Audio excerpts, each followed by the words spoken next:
絶滅危惧種がいない、動物がいっぱいいる世界になってほしいです。私は緑がたくさんの生き物もいっぱいいる楽しい街とかになってほしいと思います。緑がたくさんあって生き物も増える地球にしたいです。緑がいっぱいあって空気もきれいな、地球になってほしい。お母さんと買い物に行く時にはマイバッグを持って行ってレジ袋はもらえません。僕の家では電気をこまめに消したり、歯磨きの時に水をあまり出さないようにしたいと思っています。私は物を大切に使ってゴミを減らし、ゴミを出す時にはきちんと分別します。明治小学校はゴミの分別がちょっと厳しいので、みんなでちゃんとゴミの分別をしています。プラスチックとか汚いものとかをきれいに洗ってちゃんと捨てることをしています。あんまり暑くない時は窓を開けてクーラーつけないようにしてます。私たちが大人になった時に住みやすい地球にしてくださ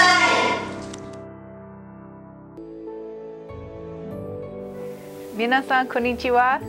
Hello to everyone in Nagoya City. My name is Severin Suzuki, and I was that 12-year-old speaking at the Earth Summit so many years ago. I hope that you enjoyed watching that film. And I'm talking to you today from Vancouver, Canada. One of the biggest shifts for me is simply in thinking about whose responsibility it is that we take care of the environment around ourselves. I've realized we can't wait for our political leaders to show that kind of leadership, that kind of activism. We have to be the ones to take responsibility. So that's one of the biggest shifts that I've had as I've grown up, to realize that it's not up to anybody else, it's up to me, it's up to all of us.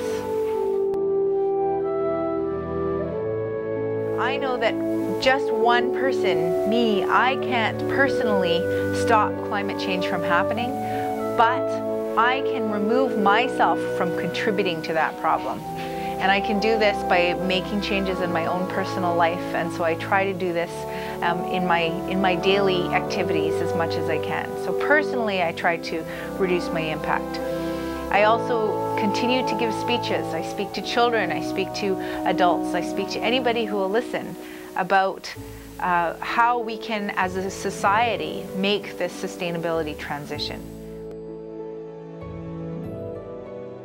And unfortunately, after that summit in the early 90s, interest in the environment totally fell off the radar. So everybody had been very interested in the environment, and we had politicians around the world talking about being an environmental, a green president or prime minister. And then after the Rio summit, everybody forgot about the environment. So we have to make sure that this time around, we have real action and we have a real revolution to a sustainable way of living. Personally, I don't think we have to worry about the Earth. The Earth, our planet, it will continue no matter what we do. I'm worried about us. I'm worried about us destroying our quality of life, destroying the lives of our children, the lives of the future, destroying our own health.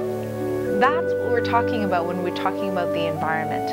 And so if we continue to just throw garbage up into the air, into the land, into our water, what we are really doing is we are compromising our own potential for survival. I always drink water out of my water bottle. I refuse to drink bottled water that you have to buy in the store. Then we have my hashi, so I don't have to use disposable chopsticks. Each year, millions upon millions of chopsticks are thrown out every single day in Japan. Now I have my furoshiki.